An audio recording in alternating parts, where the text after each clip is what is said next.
God, please, no! No! No! No!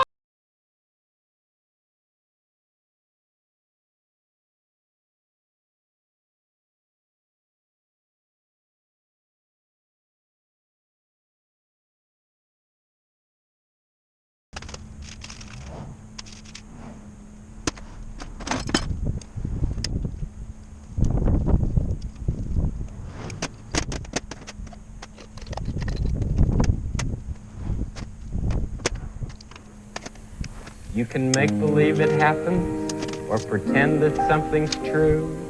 You can wish or hope or contemplate a thing you'd like to do. But until you start to do it, you will never see it through. 'Cause the make-believe pretending just won't do it for you. You got to do it.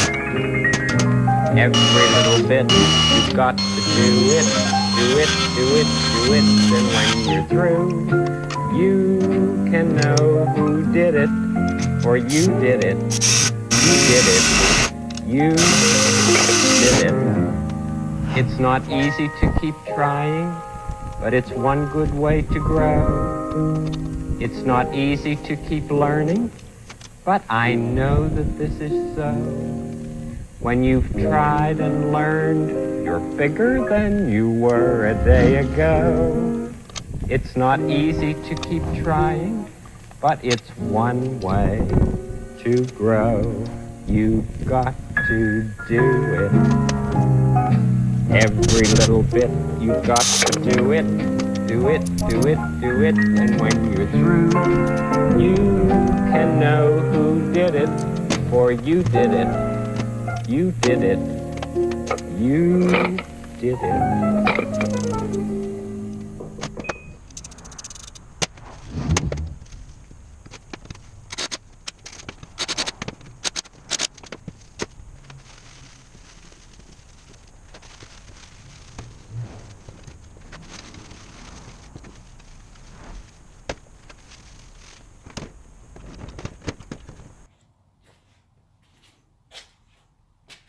Oh my goodness, dude, this thing is insane. Here's my tip of the day for you guys. I had a bunch of spare hardware laying around that actually worked for this little modification. However, these through bolts are stainless on both the nut, the washer, and the bolt.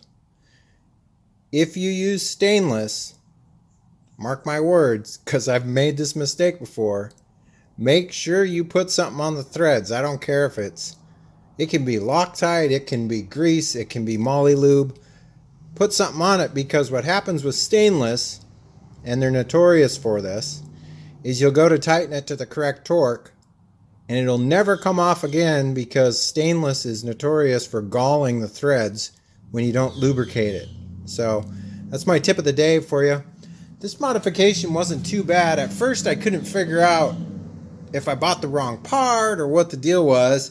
And then I was gonna like notch this out and weld stuff in there, and then I started thinking, you know what, that's dumb, because this is a part that other people are using on the snowcat forums, so there's got to be an easier way. And of course there was. It was just to notch those end pieces off, because they just don't fit inside this bracket.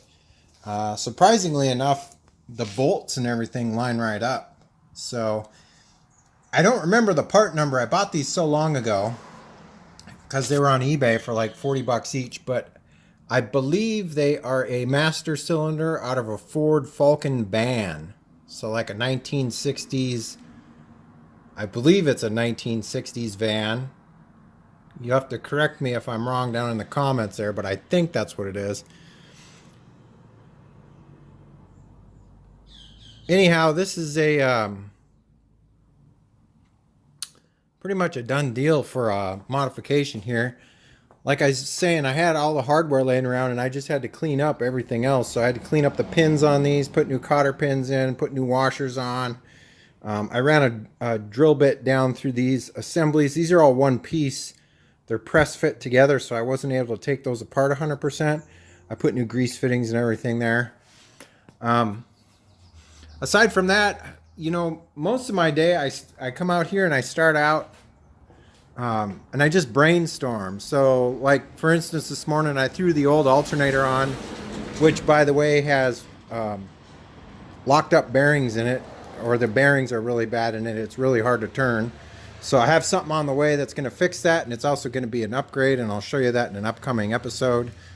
And then I've been mocking up everything. So I like put the radiator in, and I'm just checking clearances and stuff like that. I think I came up with an idea for the exhaust. I had to tap out a couple of the bolts that were on there and replace them with some studs because they were trashed. So a lot of this tedious stuff I'm not going to cover in the videos because it's just pointless to try and put that on a time lapse. It'll look like I'm doing nothing. But what I think I'm going to do for the exhaust here, and maybe I'll change my mind, but I don't know, is I'm probably going to cut it off here and then take this section, and I left the slip fit joint on it when I cut it off, and I'm probably going to run it along here and then maybe shoot it out right here. And then once I get the body built, I can either leave it there or I can bring it out and then make a stack that goes up the side of the snowcat body with like a tractor flap on the top of it. I thought that would look pretty neat. But like I said, everything is just kind of a brainstorm right now, trying to figure out where things go, rebuilding some of the systems. Now that I've got the steering done, basically the only thing I need to do, the last part I would need for the steering obviously is these stainless braided lines that go all the way from the master cylinders to the slave cylinders. So that's not a big deal.